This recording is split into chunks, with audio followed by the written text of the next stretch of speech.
Welcome back to my corner of the internet, guys. I am the Lucid Dream, and I wasn't going to make a video on this guy yet. I had heard there was a frauditor in this part of Louisiana. I had heard he wasn't very active, and my expectations were fairly low, and he has surpassed even those. First and foremost, thank you to my channel members and subscribers. Again, I would not be here without you guys. So always, thank you. This is a dumpster fire. Let's get into it. Hello, Ponchatrain Audit here. I'm out here today at the Mandeville Police Department in Mandeville, Louisiana. I'm out here today to file a formal internal affairs complaint because I was involved in a car accident last week. The other driver was at fault, and they decided to release my contact information to them. So, I think that's a massive ethics violation. Yes, I am afraid you heard that correctly. He is going to actually walk into that police station and file an internal affairs complaint on the officer for giving the other person involved in a car accident his contact information. Even though legally you have to exchange information for insurance and liability purposes, you have to do it. He's going to go file an ethics complaint. I already hate him.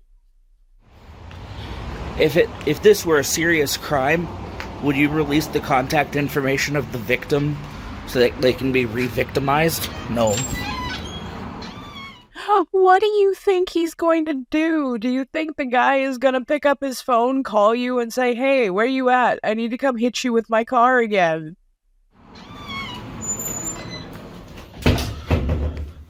Okay. As you can see, got camera watching us at all times. Surveillance camera in use. We have fingerprints. Please push the dispatch button and pick up the phone for assistance or call that number. We have Captain Vincent N. Liberto Jr. He was a story out here. He was in a police pursuit and he actually was in an accident and died. Anyways, I guess we will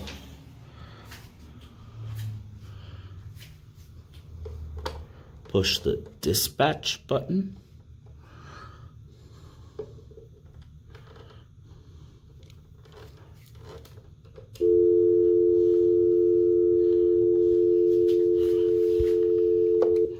There we go.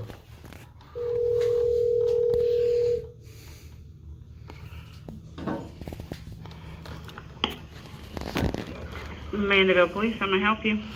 Hi, is there someone I could speak to from Internal Affairs?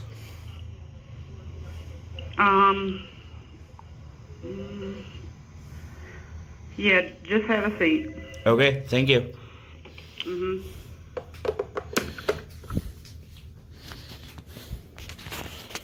So side note before we go further, he is a very small channel. He has about 300 subscribers. The only reason he is getting as much attention as he is right now is because of a different video where he showed up to court in the leprechaun hat, which I put in the beginning of the video because it was funny. But he is very, very small channel. Baby Frauditor, I'm hoping he eventually sees the light because he's not going to do this very long in that part of Louisiana. They are not going to put up with it. I can promise you they are not going to put up with it for very long. Okay, and I guess we wait. Not a lot to see back here.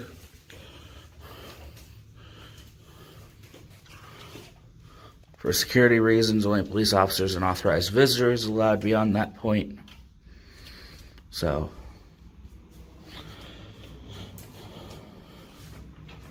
you can still see back there, but I know there's not a whole lot back there. Free gun locks. That's a good idea.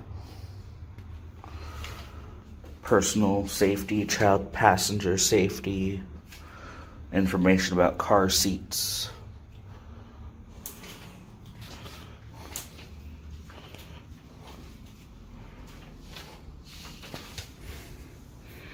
Well, while I wait, I guess I'll pause the video here. Well, I don't know if this is who is here, but...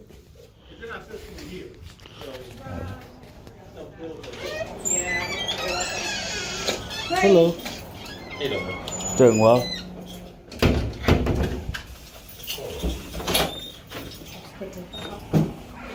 Very good.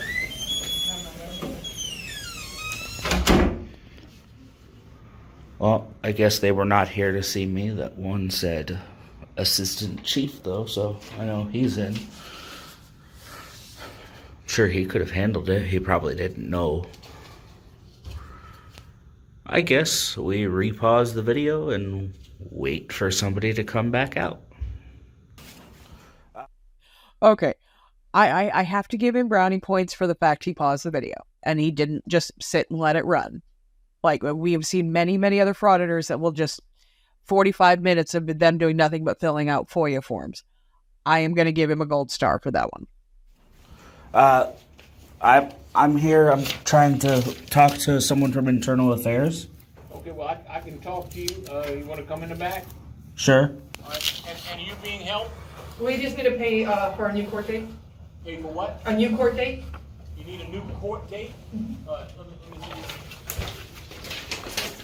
see. He got this in the mail, but he thought this was the issue. So he thought his court date was for The officer is going to look at it and see what he'll call you back in a few minutes. How can I help you? Well, I'd like to file an Internal Affairs complaint. Come on back.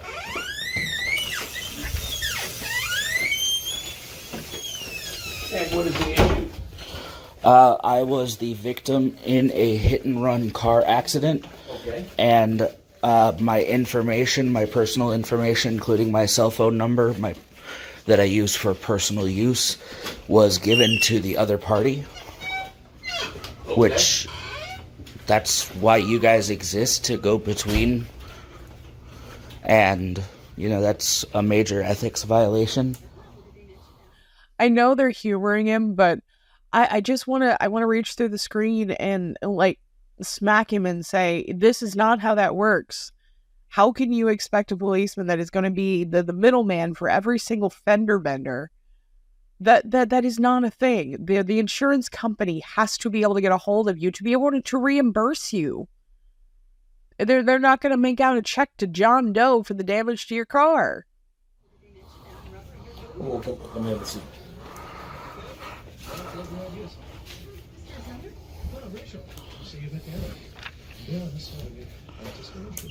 Okay.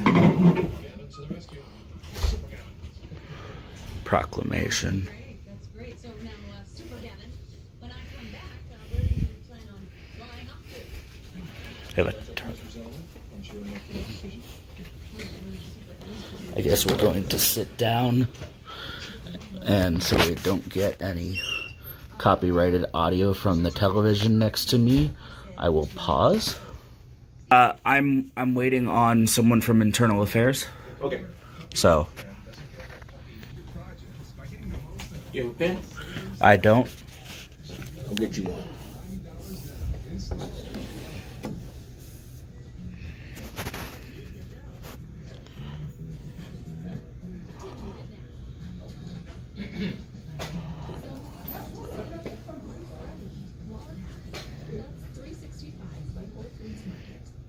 Nobody really talks about female hair thinning, and that can make it hard for women to bring up or even describe whether it's a receding hairline, postpartum hair loss, or even stress-related thinning. Women want to Okay. And what do I do if I don't necessarily have a name about the officer? We'll put whatever information we have and we can look it up. Okay.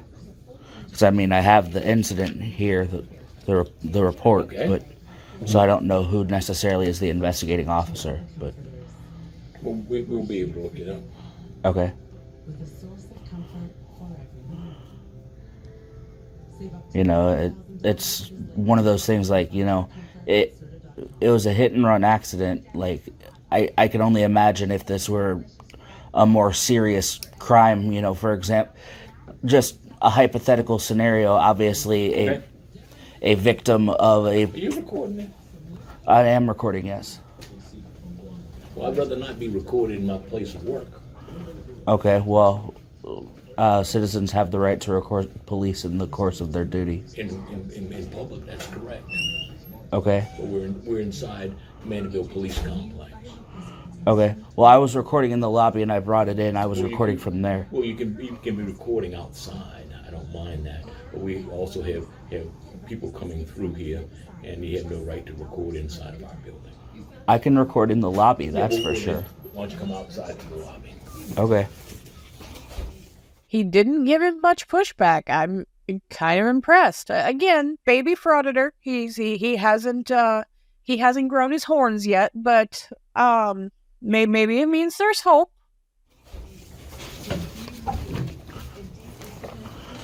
I just for my You can record it outside the lobby in a public area, it's no problem.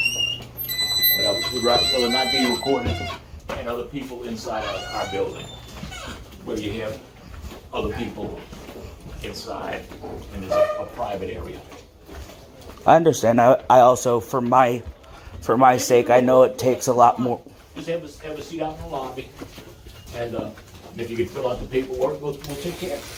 Okay. Thank you very much for coming in.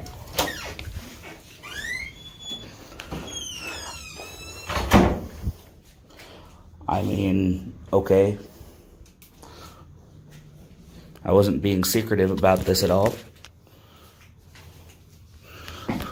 Like, I'm literally holding it up here, and we have the Mandeville Police Department complaint on an officer form, IA, affairs control number, etc., etc.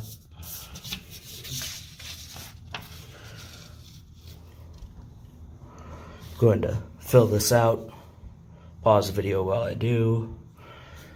You know, I can understand why they might not want filming back there, but it's not like I wasn't filming before I went in. Anyways, like I said, pausing to fill this out. There we go. Let's fill it out. Okay. I got it ready for you here. Okay.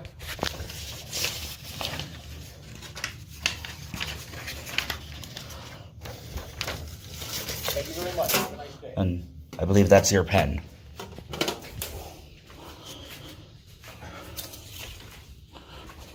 Have a good one.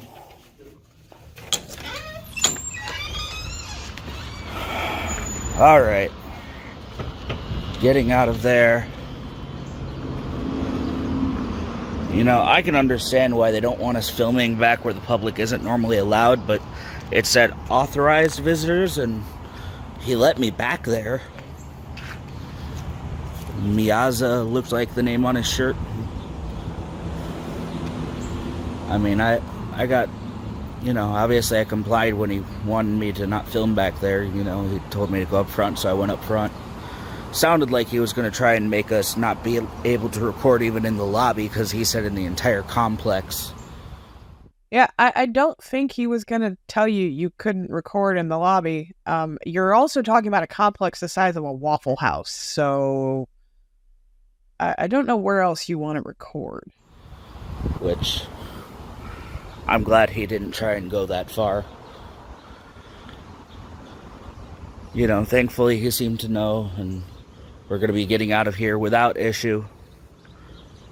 You know, I feel like if you see a person holding up a cell phone, you know, and they might be recording because of that, you know, if you don't want them recording back in what you consider to be a more secure area and you're bringing them back there, maybe ask them if they're recording before you bring them back there.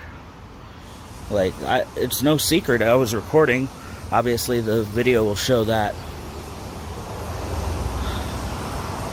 I just still can't believe that my phone number was given out to the person who caused the hit and run accident. I mean, Obviously, I'm trying to avoid a certain word on YouTube because I don't want to have the video not be able to be published. But, you know, if someone were the victim of a violent crime and the perpetrator got their contact information, I can only imagine how horrified, probably mortified, the victim would be. That's absolutely wrong. And if for some reason they don't have a policy against that, I'm going to make sure that I'm the change that puts a policy in place for that, because that is unexcusable. Anyways, you know, like I said, I'm going to get to the bottom of it. You know, even just the simple, you know, this was a hit and run. This wasn't a major thing. You know, I'm fine. My car is relatively fine. But, you know, I still feel kind of violated in that regard. You know, that's private information. They don't need that. You know, the police are supposed to protect you. And giving out my private information doesn't feel protected. You know, that's something I feel like they should protect. I feel like at this point I'm just ranting. So I'm gonna... Again, it's very overdramatic comparing a fender bender to a serious crime. Although, should we be like the Vegas guy? Is there an actual crime? Is there an actual crime? Yeah, that's not a thing. The police officer is not going to babysit you between while the insurance companies are working out what they're going to reimburse you. That isn't realistic. That isn't something that a police officer is ever going to do for a fender bender, because the insurance companies are going to take care of it, but they have to have your contact information. And that's all there is to it. If this was a hit and run, I seriously doubt it was an intentional hit and run. So you weren't the victim of an intentional crime. You were an fender bender. So, like I said, it's not like the guy's going to call you up and say, hey, dude, I'm going to come hit you again. Where are you? So I think he is being a little overdramatic. I do think he is pretty uneducated. We'll see. We'll see where he goes in his frauditing journey. I don't think it's going to be very far, but you know what? Maybe I'm wrong. Thank you so much for listening, guys. Have a great night. Please like, comment, subscribe, do all that good stuff. Let me know what you want to see, and I will catch you on the next one.